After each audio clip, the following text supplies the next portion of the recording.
ഈ വാർത്താ മണിക്കൂറിലെ പ്രധാന റിപ്പോർട്ടുകളുമായി വാർത്താമഴ ആരംഭിക്കുന്നു. ഞാൻ എസ് വിജയകുമാർ. ഡൽഹി മുഖ്യമന്ത്രിയായി അതിഷിയെ ആം ആദ്മി പാർട്ടി നിയമസഭാ കക്ഷി യോഗം തെരഞ്ഞെടുത്തു. സ്ഥാനമൊഴിഞ്ഞ മുഖ്യമന്ത്രി അരവിന്ദ് കെജ്രിവാൾ അതിഷിയുടെ പേര് നിർദ്ദേശിച്ചു. ഡൽഹിയുടെ മൂന്നാമത്തെ വനിതാ മുഖ്യമന്ത്രിയാണ് അതിഷി. आज इन परिस्थितियों में जब उन्होंने अपना इस्तीफा देने का निर्णय लिया, आज विधायक दल की बैठक हुई। विधायक दल की बैठक में सर्वसम्मति से निर्णय हुआ है कि अगले चुनाव तक हम चाहते हैं कि ये चुनाव अक्टूबर-नवंबर में कराए जाए, जल्द से जल्द कराए जाए। जब तक चुनाव नहीं होता है, अरविंद केजरीवाल जी को प्रचंड बहुमत से जनता दिल्ली का मुख्यमंत्री नहीं बनाती है, तब तक के लिए आतिशी जी को दिल्ली के मुख्यमंत्री के रूप में जिम्मेदारी निभाने के लिए प्रस्ताव सर्वसम्मति से पारित हुआ है।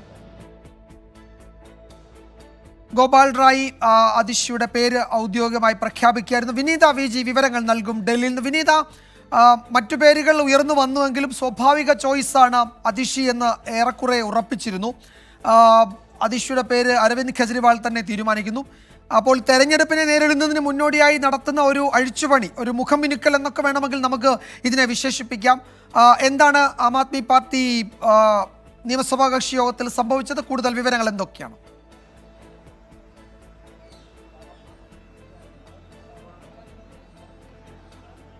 വിജയകുമാർ, ഏതാണ്ട് 11 മണിയോടുകൂടി തന്നെ നിയമസഭാ കക്ഷി യോഗം ആരംഭിച്ചു. പക്ഷേ വളരെ പെട്ടെന്ന് തന്നെ അതിലൊരു അന്തിമ തീരുമാനം, അതായത് കെജ്രിവാളിന്റെ പിൻഗാമി ആരെന്നതുൾപ്പെടെ ഒരു അന്തിമ തീരുമാനത്തിലേക്ക് വളരെ പെട്ടെന്ന് തന്നെ നേതാക്കൾ എത്തുകയായിരുന്നു. ഈ ദീപക് പാണ്ഡെ അരവിന്ദ് കെജ്രിവാളിനോട് ഒരു പേര് നിർദ്ദേശിക്കാൻ ആവശ്യപ്പെട്ടു. തുടർന്ന് അരവിന്ദ് കെജ്രിവാളാണ് അതിഷിയുടെ പേര് മുന്നോട്ട് വെച്ചത്. പിന്നാലെ MLA-മാരെല്ലാം ആ അരവിന്ദ് കെജ്രിവാളിന്റെ തീരുമാനത്തെ ഐക്യകണ്ഠേന അവരെ അത് പിന്തുണയ്ക്കുക തന്നെയാണ് ഉണ്ടായിരുന്നത്. നേരത്തെയും നമുക്കറിയാവുന്നതുപോലെ അരവിന്ദ് കെജ്രിവാൾ ജയിലിലുണ്ടായിരുന്ന സമയത്ത് പോലും മന്ത്രിസഭയെയും ഈ നിയമകാര്യങ്ങളുമെല്ലാം വളരെ കൃത്യമായി തന്നെ ഒന്നിച്ചു നിർത്തി മുന്നോട്ട് കൊണ്ടുപോകുന്നതിലൂടെ അതിഷി തന്റെ കഴിവ് തെളിയിപ്പിച്ചതാണ്. ഒപ്പം തന്നെ ഈ മന്ത്രിസഭയിലെ ഏതാണ്ട് 14ഓളം വകുപ്പുകൾ വളരെ കൃത്യമായി തന്നെ അതിഷി കൈകാര്യം ചെയ്യുന്നുമുണ്ട്. അതുകൊണ്ട് തന്നെ അതിഷിയുടെ പേരാണ് അരവിന്ദ് കെജ്രിവാൾ മുന്നോട്ട് വെച്ചത്. മറ്റ് MLA-മാർ ഉൾപ്പെടെ ആ പേരിനെ പിന്തുണയ്ക്കുകയും ചെയ്തിട്ടുണ്ടായിരുന്നു. കഴിഞ്ഞ ദിവസം ചേർന്ന ഈ രാഷ്ട്രീയകാര്യ സമിതി യോഗത്തിൽ സുനിത കെജ്രിവാളിന്റെ പേര് ഉൾപ്പെടെ ചിലർ മുന്നോട്ട് വെച്ചിട്ടുണ്ടായിരുന്നു.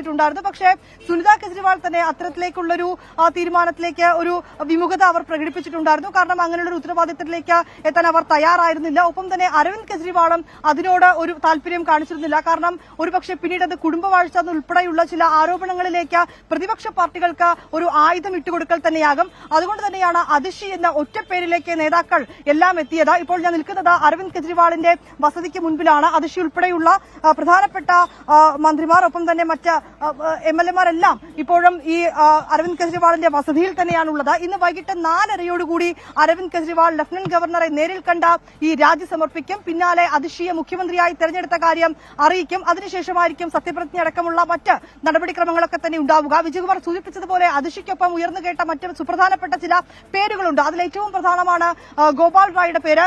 പാർട്ടിയുടെ സ്ഥാപക നേതാക്കളിൽ ഒരാളാണ്, മുതിർന്ന നേതാവായിരുന്നു. ഒപ്പം സുനിത കെജ്രിവാളിന്റെ പേരുണ്ടായിരുന്നു. പിന്നാലെ ഇങ്ങനെ ചില 6 പേരുകൾ, ഈ പ്രധാനപ്പെട്ട കൈലാഷ് ഗെഹ്ലോട്ട് അടക്കമുള്ള 6 പേരുകളാണ് ഉണ്ടായിരുന്നത്. ഈ പേരുകളിൽ നിന്നൊക്കെ ഏറ്റവും മുൻതൂക്കം ഉണ്ടായിരുന്നത് അതിഷിക്ക് തന്നെയായിരുന്നു. അത് കെജ്രിവാൾ തന്നെ ഈ പേരുകൾ ഇത്തരത്തിലേക്ക് പരിഗണനാ പട്ടികയിൽ വന്നപ്പോൾ ഒരു പേര് നിർദ്ദേശിക്കാൻ നേതാക്കൾ തന്നെ കെജ്രിവാളിനോട് ആവശ്യപ്പെടുകയും പിന്നാലെ കെജ്രിവാൾ അതിഷിയുടെ പേര് നിർദ്ദേശിക്കുകയുമായിരുന്നു. നേരത്തെ സൂചിപ്പിച്ചതുപോലെ ജാർഖണ്ഡിലേക്ക് അടക്കമുള്ള ചില സാഹചര്യങ്ങളുണ്ട്.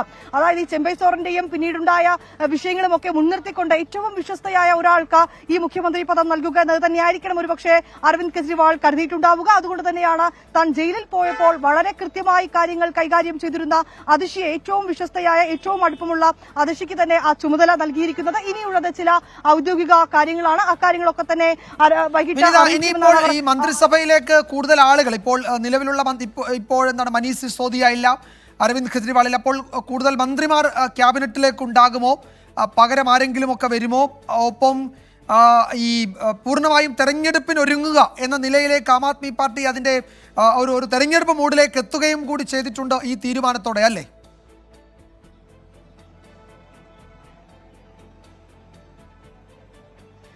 തീർച്ചയായും അങ്ങനെ തന്നെയാണ് വിജയകുമാർ. വലിയ തരത്തിലൊരു അഴിച്ചുപണി ഉണ്ടായിക്കില്ല എങ്കിൽ പോലും ഒരു 2 മന്ത്രിമാരുടെ കാര്യത്തിൽ അത്തരത്തിലേക്കുള്ള ഒരു അഴിച്ചുപണിയിലേക്ക് കാര്യങ്ങൾ ഉണ്ടാകുമെന്ന് തന്നെയാണ് അറിയുന്നത്. കാരണം അതിഷിയെ സംബന്ധിച്ചിടത്തോളം ഇപ്പോൾ തന്നെ സുപ്രധാനപ്പെട്ട 14 വകുപ്പുകളാണ് അവർ കൈകാര്യം ചെയ്യുന്നത്. ഒരു മുഖ്യമന്ത്രി തലത്തിലേക്ക് കൂടി വരുമ്പോൾ അത് അത്ര ഈസിയായി കാര്യങ്ങൾ കൈകാര്യം കഴിയുമോ എന്നൊരു സംശയമുണ്ടാകും. അതുകൊണ്ട് തന്നെ അതിഷിയുടെ വകുപ്പുകൾ ഒരുപക്ഷെ മറ്റൊരാൾക്ക് നൽകാനുള്ള സാധ്യതയുമുണ്ട്. മനീഷ് സിസോദിയയ്ക്ക് പകരമായി പിന്നാലെ എത്തിയ സൗരഭ് ഭരദ്വാജ് ഉണ്ട്.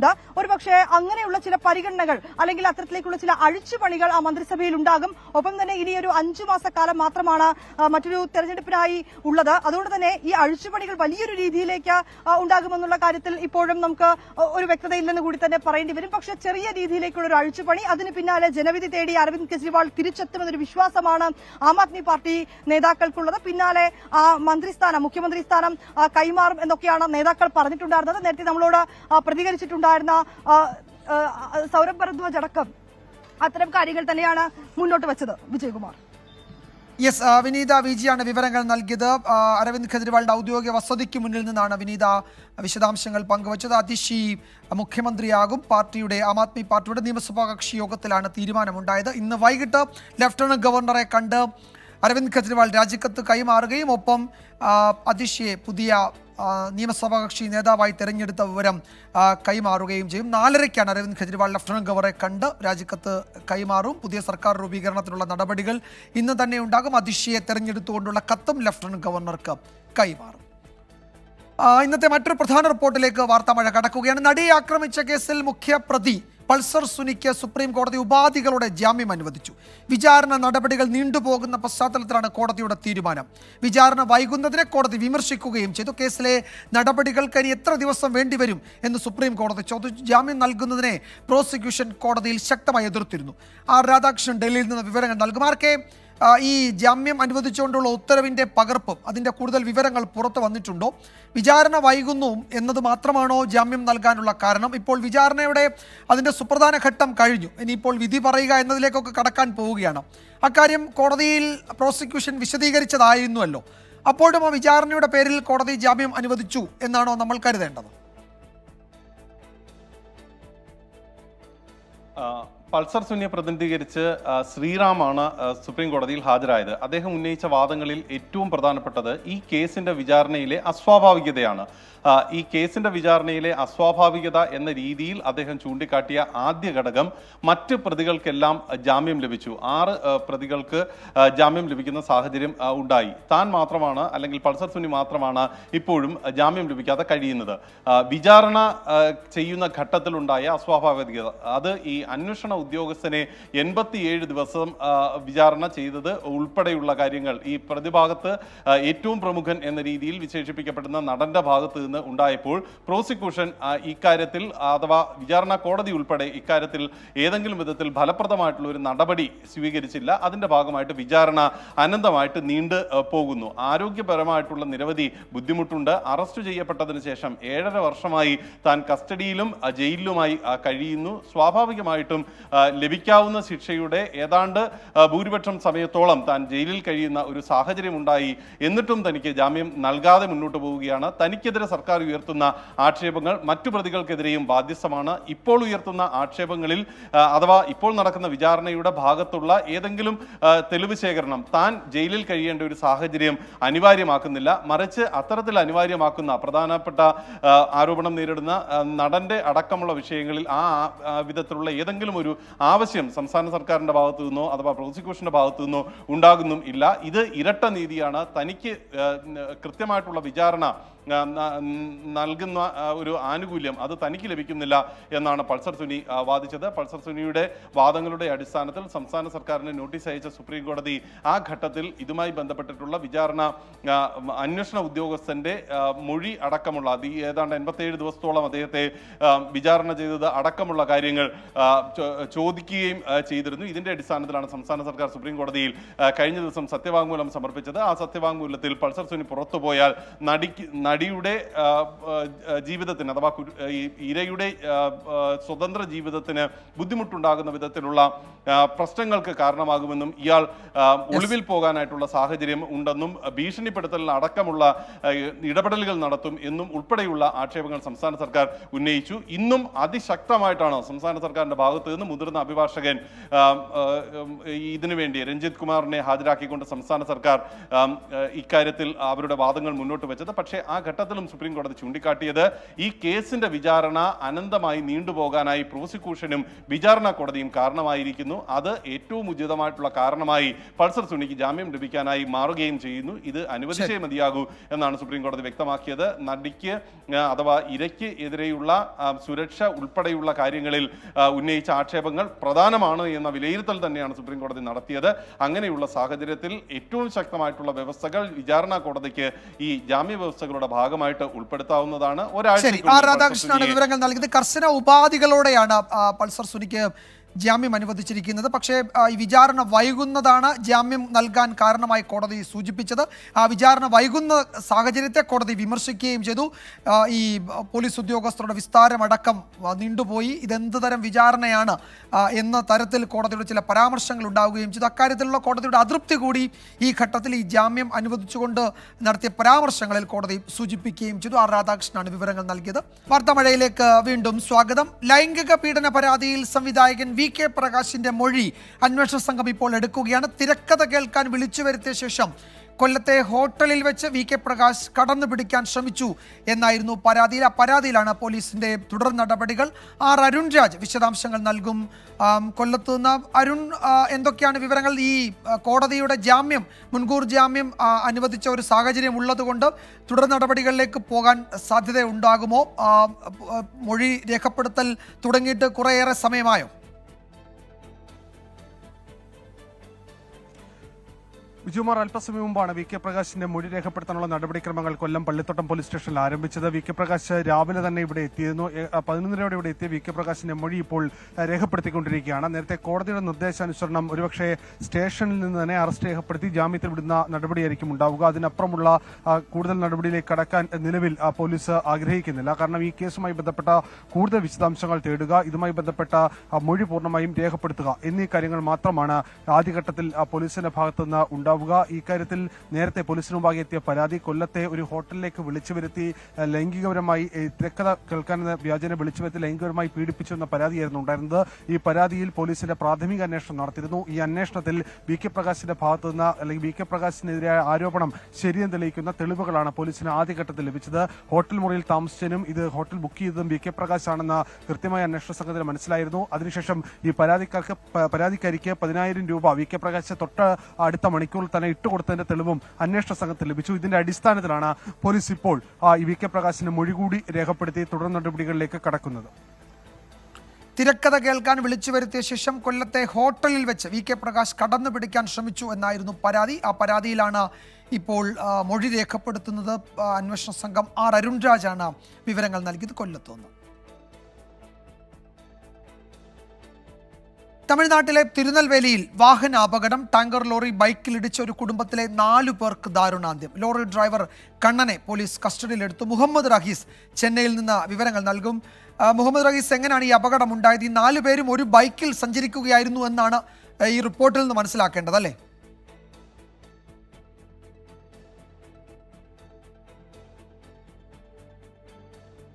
തമിഴ്നാട്ടിലെ തിരുനെൽവേലിയിൽ നിന്നാണ് ഒരു ദാരുണ അപകടത്തിൻ്റെ വിവരം വരുന്നത്.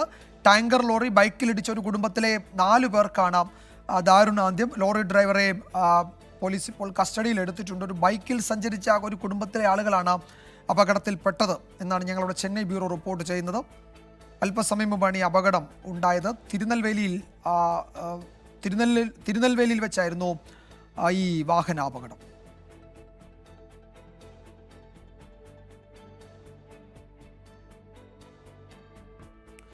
മുഹമ്മദ് റഹീസ് വിവരങ്ങൾ നൽകും ചെന്നൈയിൽ നിന്ന്. റഹീസ്, എങ്ങനെയാണ് ഈ അപകടം ഉണ്ടായത്? വിശദാംശങ്ങൾ എന്തൊക്കെയാണ്?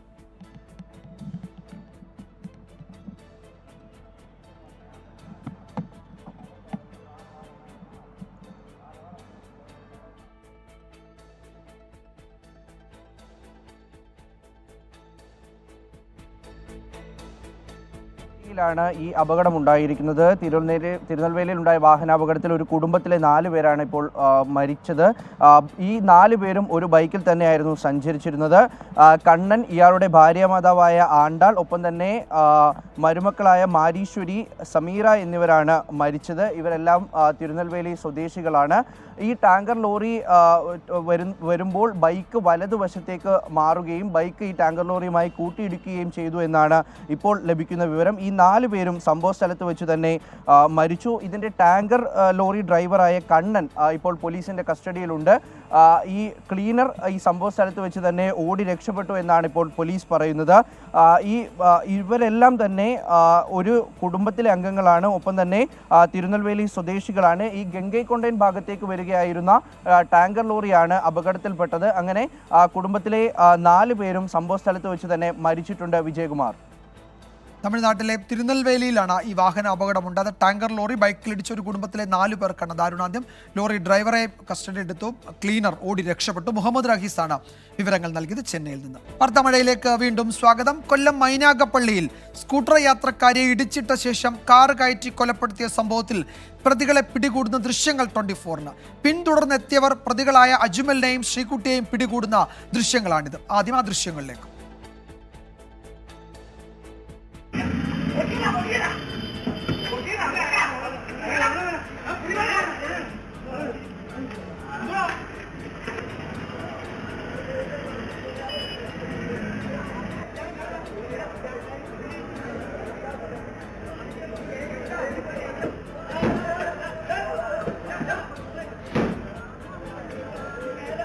തന്റെ വീട്ടിലേക്കാണ് ഇരുവരും ഓടിക്കയറിയതെന്ന് വീട്ടുടമ പ്രദീപ് പറഞ്ഞു. അജ്മൽ വീടിന്റെ പിൻവശത്തൂടെ രക്ഷപ്പെടുകയായിരുന്നുവെന്നും പ്രദീപ് പറഞ്ഞു.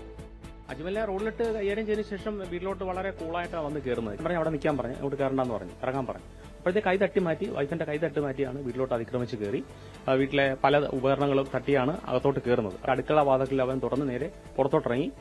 ബാത്റൂമിനകത്ത് പാത്രം കയറുമ്പോൾ നീ ഇവിടെ ഇരിക്കണ്ട, നീ പുറത്ത് പോകാൻ പറഞ്ഞു. അങ്ങനെ അവൻ പുറത്ത് മതിലിയാടി പോയി. ഇവരെ ഉപദ്രവിക്കാനായിട്ട് വീടിന്റെ ചുറ്റും ആൾക്കാർ എന്ന് പറഞ്ഞ് ഒരു സ്ത്രീയല്ലേ അവിടെ നിന്നോട്ടെ, അവരെ പുറത്ത് വിടാതെ ഞങ്ങൾ നോക്കിക്കോളാം, പോലീസ് വന്നിട്ട് അവരെ കയറ്റി വിടാന്ന് പറഞ്ഞ് വീട്ടിലെ എന്റെ വൈഫ് അവിടെ സംരക്ഷിച്ച് അവിടെ നിർത്തി. സംരക്ഷിച്ച് പറയാൻ അവരെ ഉപദ്രവിക്കാതെ അവിടെ നിർത്തി. പോലീസ് വന്നതിന് ശേഷം എന്റെ സുഹൃത്തായ മുരളിയും അദ്ദേഹത്തിന്റെ വൈഫൂടെ കാറിനകത്ത് കയറ്റിയാണ് ഇവരെ വളരെ സുരക്ഷിതമായിട്ട് പോലീസ് സ്റ്റേഷനിൽ എത്തിച്ചത്. പ്രതി അജ്മലിനെ മർദ്ദിച്ച സംഭവത്തിൽ പോലീസ് കേസെടുക്കും. അയാൾ മർദ്ദനത്തിന് ഇരയായി എന്ന് വൈദ്യപരിശോധന റിപ്പോർട്ട് വന്നിട്ടുണ്ട്. അതിന്റെ അടിസ്ഥാനത്തിലാണ് കണ്ടാൽ അറിയാവുന്നവർക്കെതിരെ കേസെടുക്കാനുള്ള പോലീസിന്റെ തീരുമാനം. അരുൺ രാജ് വിശദാംശങ്ങൾ നൽകും. അരുൺ, ഇതിൽ വളരെ കൃത്യമാണ്. ആളുകൾ ഈ പ്രതികളെ പിന്തുടർന്ന് എത്തുന്നുണ്ടായിരുന്നു. അവിടെ നിന്ന് തന്നെ അയാളെ ചോദ്യം ചെയ്യാനും തടയാനും നാട്ടുകാർ ശ്രമിക്കുന്നുണ്ടായിരുന്നു. പക്ഷേ അവിടെ വാഹനം ഓടിച്ചു പോന്നു. നാട്ടുകാർ പിന്തുടർന്നെത്തി പോലീസിന് പിടികൂടി. പോലീസിന് പിടികൂടാൻ പറ്റുന്ന തരത്തിൽ പോലീസിന്റെ നാട്ടുകാരുടെ ഒരു ഇടപെടൽ കൂടി ഉണ്ടായിരുന്നു.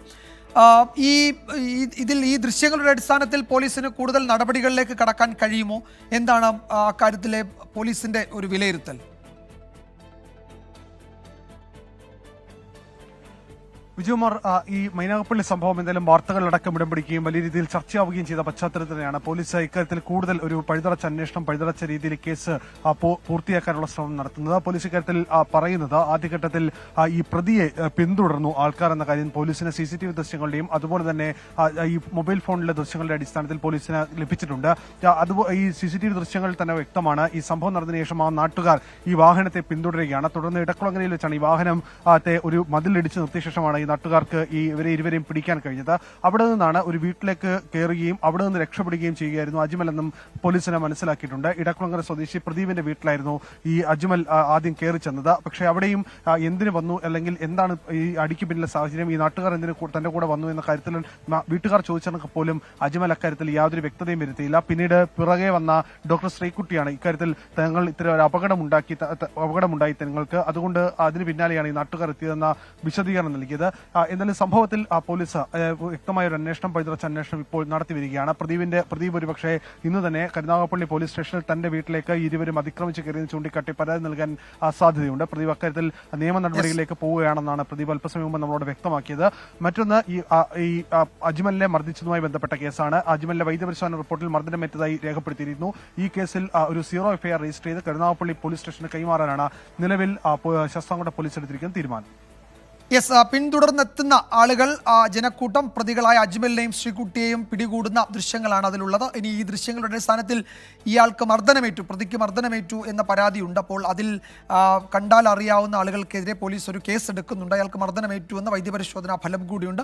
ഈ പ്രതികളെ ഇപ്പോൾ ജുഡീഷ്യൽ കസ്റ്റഡിയിലാണ്. അവരെ പോലീസ് കസ്റ്റഡിയിൽ വാങ്ങി വിശദമായി ചോദ്യം ചെയ്ത് തെളിവെടുപ്പിനൊക്കെ ഒരുങ്ങുകയാണ് അന്വേഷണ സംഘം. അരുൺ രാജാണ് വിവരങ്ങൾ നൽകിയത് കൊല്ലത്ത്. റിപ്പോർട്ടോടെ വാർത്താ വഴി അവസാനിക്കുന്നു.